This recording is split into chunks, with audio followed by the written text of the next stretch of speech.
Bonjour à tous très chers abonnés, et bien aujourd'hui comme vous pouvez le voir, on se retrouve dans un lieu tout particulier, un lieu de fête, et oui la fête foraine. Et sur ces fêtes foraines, qu'est-ce que l'on peut trouver de délicieux, à part bien sûr les barbes à papa, les pommes d'amour, les confiseries, et bien les churros. Et je vous invite aujourd'hui à préparer avec moi cette recette qui est vraiment d'une simplicité enfantine. Vous allez voir, c'est vraiment très facile à réaliser, ça prend vraiment très peu de temps et c'est délicieux. Préparez vos churros. À nos ingrédients, à tout de suite. Pour les ingrédients de nos churros, il nous faudra 220 g de farine, 250 g d'eau, 60 g de beurre, 2 œufs entiers et un sachet de sucre vanillé. Alors maintenant que nos ingrédients sont bien préparés et bien pesés, on va pouvoir commencer notre recette. Alors tout d'abord, je vous conseille d'utiliser une casserole à fond épais. Et ensuite, je vous explique le procédé très simple. On va verser l'eau dans la casserole, on va y ajouter le beurre en morceaux, plus le sucre vanillé. On va faire bouillir cette préparation, donc juste une petite ébullition. Ensuite, on arrête le feu, on verse d'un seul coup toute la farine, on forme une boule de pâte et ensuite on la dessèche quelques minutes, on va dire 1 minute ou 2, et on ajoutera les œufs une fois que la pâte sera refroidie.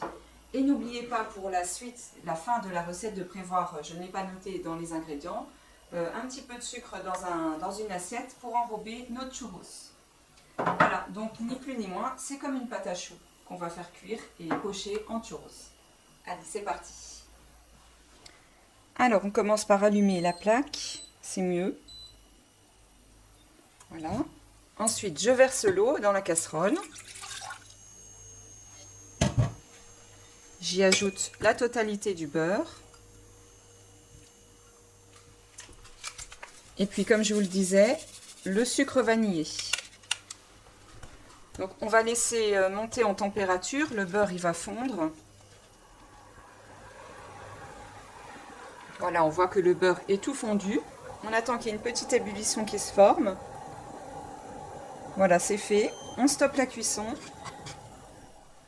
Sans attendre que cela refroidisse, on va venir y verser la totalité de notre farine. Et on mélange immédiatement.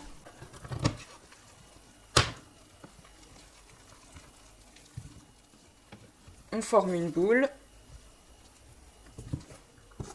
On va maintenant dessécher notre pâte 1 minute ou 2 à feu très doux pour enlever un petit peu d'humidité. Et bien sûr, sans jamais arrêter de la tourner.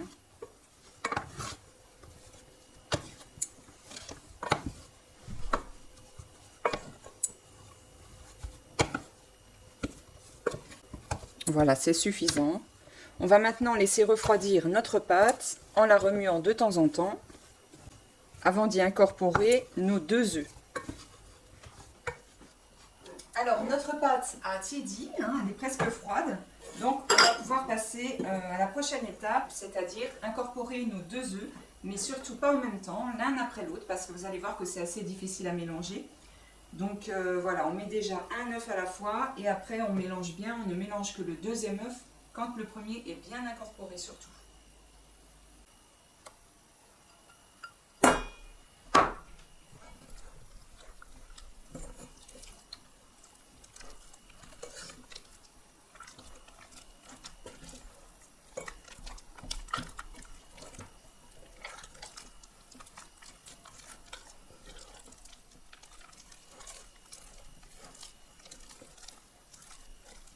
Voilà, donc là on voit que le premier œuf est incorporé, on va pouvoir passer au second.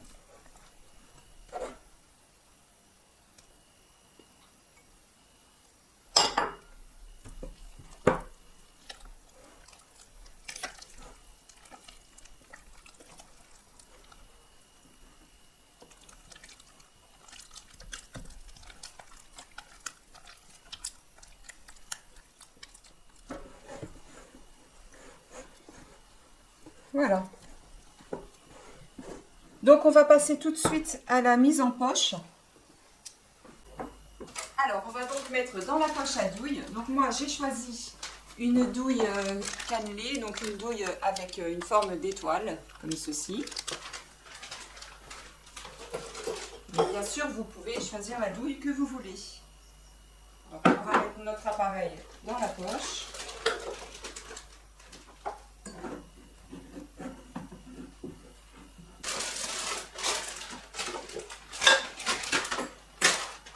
On va bien pousser l'appareil jusqu'à la sortie.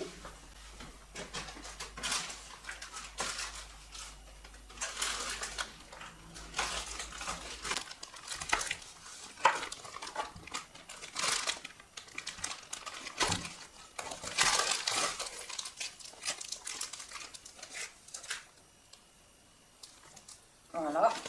Donc on ne la laisse pas reposer hein, parce que plus elle va refroidir, plus elle va se durcir. Donc on va s'occuper de notre pâte tout de suite et on va passer au côté friteuse.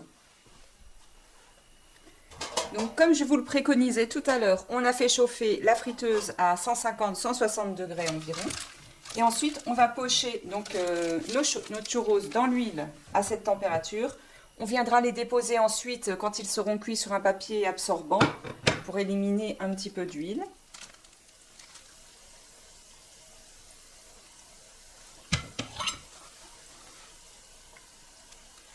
Voilà. Voilà pour les premiers. On va les laisser dorer comme ça tranquillement. En fait, c'est la coloration hein, qui va vous faire voir qu'ils sont cuits.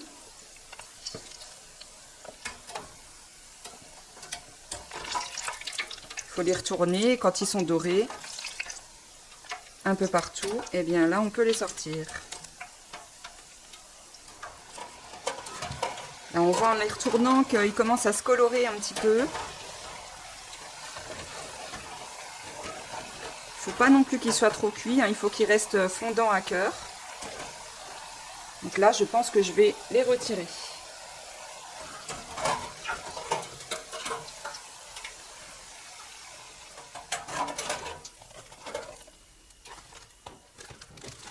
Et c'est reparti.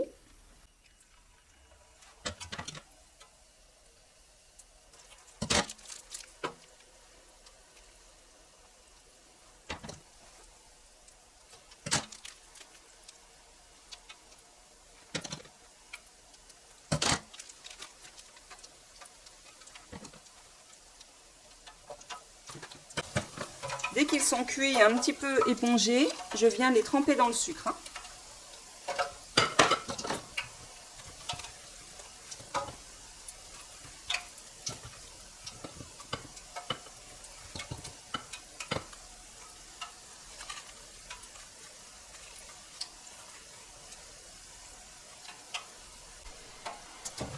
On va reproduire ces gestes jusqu'à temps que l'on n'ait plus de pâte.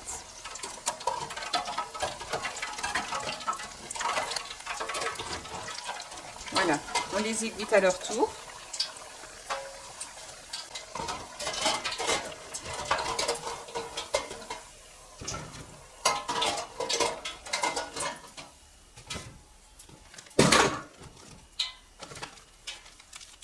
Et on continue.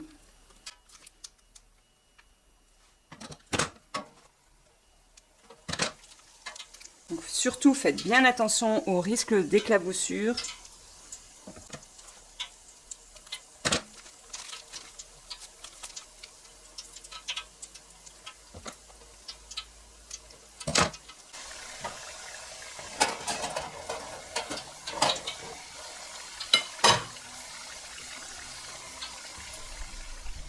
Nos churros sont terminés. Comme vous pouvez le voir, ça a été assez vite.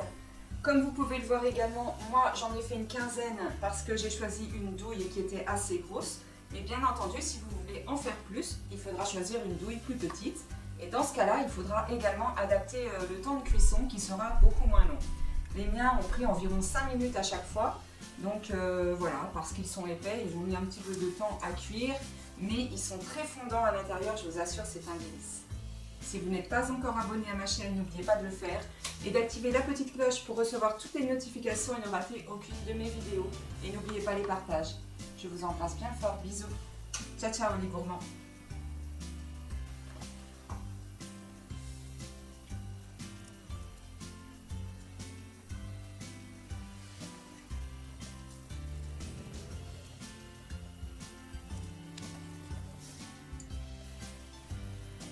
mes chers abonnés, la recette est déjà terminée. Eh bien, je vous avais promis que ça irait très vite. C'est chose faite.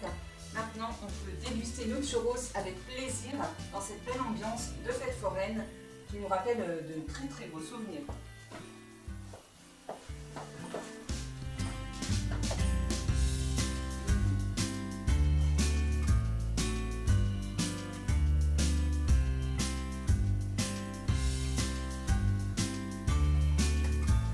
T'en veux toi? T'en veux?